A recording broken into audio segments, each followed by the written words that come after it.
बताया था, यानी जहां से इंडियन कला का टच वेस्टर्न कला के साथ होता है, यानी जहां से हम लोग समकालीन कलाएं पढ़ते हैं, जैसे कि सिंधु घाटी सभ्यता के समकालीन मिस्र और मेसोपोटामिया की सभ्यता है, यूरोपीय प्रागैतिहासिक कालीन सभ्यता है,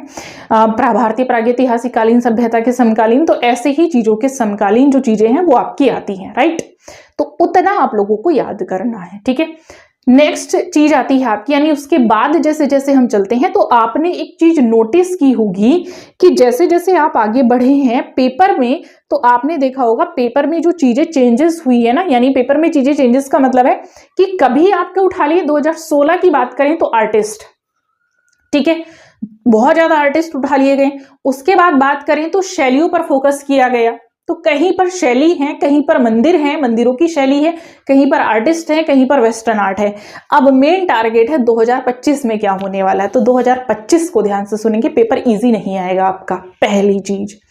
अब इजी नहीं आने के दो कारण हो सकते हैं, या तो आपको लर्न ही नहीं वो जो चीजें एग्जाम में है, या फिर वो आपके लिए यानी पेपर का जो टीजीटी लेवल है उससे थोड़ा सा ऊपर उठ के आई हूं, ये भी हो सकता है। अगर मैं सीधे सीधे शब्दों में कहूं तो मैं हमेशा ये बोलती हूँ पेपर इजी आएगा, वो इसलिए मैं बोलती हूँ क्योंकि पेपर सिलेबस से ही आएगा। लेकिन आप जानते हैं, अगर आपको लग रहा है, देखिएगा पेपर में जो चीजें होती हैं ऐसा नहीं है कि जो आपका जो प्रीवियस ईयर के क्वेश्चंस पेपर होते हैं, यानी अगर मैं यहां से बोलने लगूं कि डीएसएसबी के भी पेपर क्वेश्चंस जो है उसमें से आ सकते हैं, हो सकता है राजस्थान से उठा लिए जाए, हो सकता है आपका ऑल ओवर कहीं यानी सीयूटी के जो एग्जाम है वहां से भी आप लोगों का उठा लिया जाए पेपर, और वाकई उठाए जाते हैं। यानी आपका जो यहाँ से अगर हम लोग बात करते हैं तो आपके जो क्वेश्चंस आते हैं वो जानते हैं कैसे आते हैं एग्जाम में। क्वेश्चन 2-3 तरीके से आते हैं आपके, यानी एक जैसे आप लोग तैयारी कर रहे हैं कि हमें सिर्फ यूपी टीजीटी की अगर आप लोग प्रिपरेशन कर रहे हैं, तो मैंने देखा मोस्टली लोग सिर्फ इसमें ही जो प्रीवियस ईयर के क्वेश्चंस पेपर आते हैं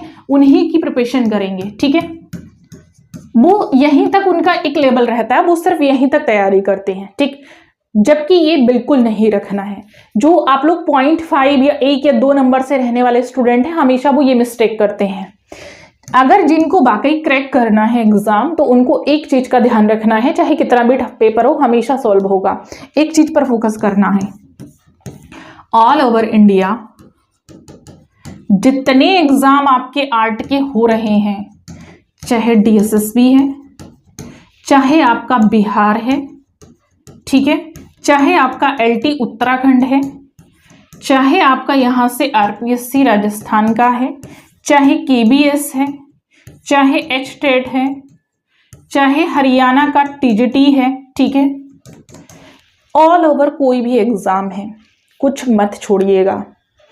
चाहे आप